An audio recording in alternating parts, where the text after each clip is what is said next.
नमस्कार दोस्तों, study bye सूरज sir channel में आपका स्वागत है। आप हमारे चैनल को लाइक शेयर एंड सब्सक्राइब कीजिए। हम लोग सिंधु घाटी सभ्यता या हड़प्पा सभ्यता जो पहला चैप्टर है पढ़ रहे थे। इससे पहले भी मैंने इतिहास के कई वीडियो डाले हैं, आप उसको देख सकते हैं। यह पार्ट नंबर 7 वीडियो है, ठीक है। और आज हम लोग पढ़ने जा रहे हैं हड़प्पा सभ्यता से मिलने वाले प्रमुख अवशेष, ठीक है। तो हड़प्पा से क्या मिला है? हड़प्पा से मिलने वाली सबसे बड़ी इमारत क्या थी? 12 कक्षों का अन्नागार, ठीक है। 12 कक्षों का क्या था? अन्नागार। जब हड़प्पा के अवशेषों की खुदाई चल रही थी तो एक सबसे बड़ा कमरा मिला। और जब पुरातत्वविद कौन? पुरातत्वविद वह होते हैं जो इतिहास के बारे में जानकारी चाहते हैं। उनके अगर जो उनको अवशेष खोजना हो तो वह उस जगह की खुदाई करते हैं जहां से ऐतिहासिक चीजें मिल सकती हैं। तो पुरातत्वविदों ने जब वहां पर खोदा तो वहां पर गेहूं और जौ के दानों के कुछ अवशेष मिले, ठीक है। तो जब उन्होंने गेहूं और जौ के दानों के कुछ अवशेषों को देखा तो उन्होंने कहा कि हड़प्पा से मिलने मतलब उनके अनुसार हड़प्पा से मिलने वाली सबसे बड़ी इमारत क्या थी? 12 कक्षों का अन्नागार। तो एग्जाम में आपसे क्वेश्चन पूछता है, यहां से क्वेश्चन कैसे बनता है? यहां से क्वेश्चन बनता है कि 12 कक्षों का अन्नागार किस स्थान पर मिला? 4 ऑप्शन दे देगा, राखीगढ़ी, कालीबंगा, हड़प्पा और लोथल। तो कहां से मिला था? हड़प्पा से। दूसरा पॉइंट, हड़प्पा से मिलने वाले अवशेषों में एक कब्रिस्तान मिला है। हड़प्पा से मिलने वाले अवशेषों एक कब्रिस्तान मिला है। अवशेषों में एक हड़प्पा से मिलने वाले अवशेषों में एक हड़प्पा से मिलने वाले अवशेषों में एक कब्रिस्तान मिला है जिसे R37 भी कहा गया है, समाधि 37 कहा जाता है। इस पॉइंट को समझते हैं। जब हड़प्पा के अवशेषों की खुदाई चल रही थी तो हमारे पुरातत्वविदों को 57 नरकंकाल मिले थे। एक ऐसा कब्रिस्तान मिला जिसमें 57 नरकंकाल थे, ठीक है। और 20 नरकंकाल ऐसे थे जो बेहद बेकार हो गए थे, जिस पर रिसर्च करना मुश्किल था, ठीक है। इसीलिए उसे क्या नाम दिया गया? R37, ठीक है, समाधि 37। 57 नरकंकाल थे, 20 एकदम बेकार हो चुके थे, सिर्फ 37 ही ऐसे थे जो कुछ बचे हुए थे, जो कुछ अच्छी पोजीशन में थे। इसीलिए वहां पर हमारे पुरातत्वविदों ने उसे क्या नाम दिया? समाधि 37, R37 नाम दिया, ठीक है। तीसरा पॉइंट, हड़प्पा से हमें एक उर्वरता की देवी की मूर्ति मिली है जिसमें स्त्री के गर्भ से उगते हुए पौधे की मूर्ति है। यह भी एग्जाम में कई बार क्वेश्चन मिला है। क्या मिला है कि उर्वरता की देवी की एक मूर्ति कहां से मिली है? तो कहां से मिली है? हड़प्पा से मिली है। कांसे की बैलगाड़ी कहां से मिली है? तो कांसे की बैलगाड़ी हड़प्पा से मिली है। अब हम लोग पढ़ने जा रहे हैं मोहनजोदड़ो के बारे में।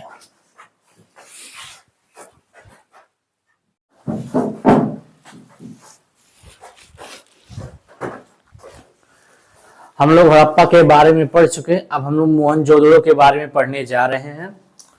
मोहनजोदड़ो, अगर जो एग्जाम में पूछता है कि मोहनजोदड़ो का शाब्दिक अर्थ क्या होता है, अर्थात मोहनजोदड़ो का अर्थ क्या है, तो मोहनजोदड़ो का अर्थ होता है मृतकों का टीला। मृतकों माने मरे हुए लोगों, मतलब मरे हुए लोगों का क्या? एक टीला, ठीक। तो इसका शाब्दिक अर्थ क्या है भाई? मृतकों का टीला। मोहनजोदड़ो, दूसरा क्वेश्चन यह बनता है कि यह जो मोहनजोदड़ो है किस नदी के किनारे है? मोहनजोदड़ो हमारा सिंधु नदी के किनारे स्थित है। किस नदी के किनारे है? सिंधु नदी के किनारे है। और क्या बनेगा? पूछेगा नटराज की मूर्ति, हड़प्पा सभ्यता में नटराज की मूर्ति कहां से मिली है? तो हड़प्पा सभ्यता में नटराज की मूर्ति हमें मोहनजोदड़ो से मिली है, मोहनजोदड़ो नामक जगह से मिली है। और ये नटराज की मूर्ति किसको इंगित करती है? भगवान शिव को इंगित करती है।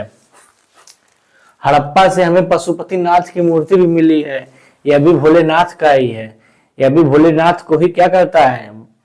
इंगित करता है, ठीक है। और ये जो पशुपतिनाथ की मूर्ति मिली है, इसमें पशुपतिनाथ मूर्ति के दाएं तरफ क्या है? बाघ और हाथी के चित्र बने हुए हैं।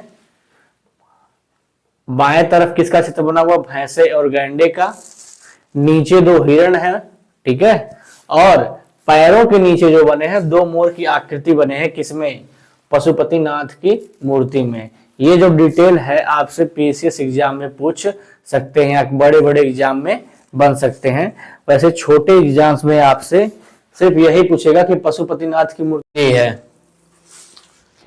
पूछ सकता है छोटे एग्जाम में कि पशुपतिनाथ की मूर्ति कहां से मिली है। और यह भी पूछा जा सकता है कि हड़प्पा सभ्यता में मिलने वाला पुरोहित राजा की मूर्ति कहां से मिली है। तो पुरोहित राजा की मूर्ति हमें कहां से मिली थी? मोहनजोदड़ो से मिली थी। ठीक है। हड़प्पा सभ्यता से मिलने वाला स्वास्तिक चिन्ह कहां से मिला है? तो स्वास्तिक चिन्ह कहां से मिला था? मोहनजोदड़ो से। इंपॉर्टेंट है ये कि नर्तकी की मूर्ति हड़प्पा सभ्यता से मिलने वाला, सिंधु घाटी सभ्यता से मिलने वाले नर्तकी की एक मूर्ति मिली थी, वह कहां से मिली थी? तो नर्तकी की मूर्ति हमें मोहनजोदड़ो से मिली थी। हड़प्पा सभ्यता से मिलने वाला विशाल इमारत, एक विशाल सबसे बड़ी इमारत क्या है? एक विशाल अन्नागार। प्रसिद्ध इमारत क्या है? एक विशाल स्नानागार। ठीक है।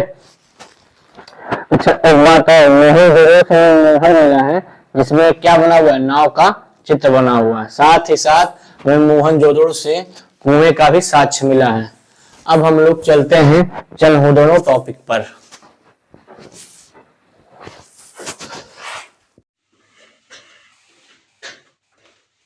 अब हम लोग चनहुदड़ो के बारे में देखने जा रहे हैं।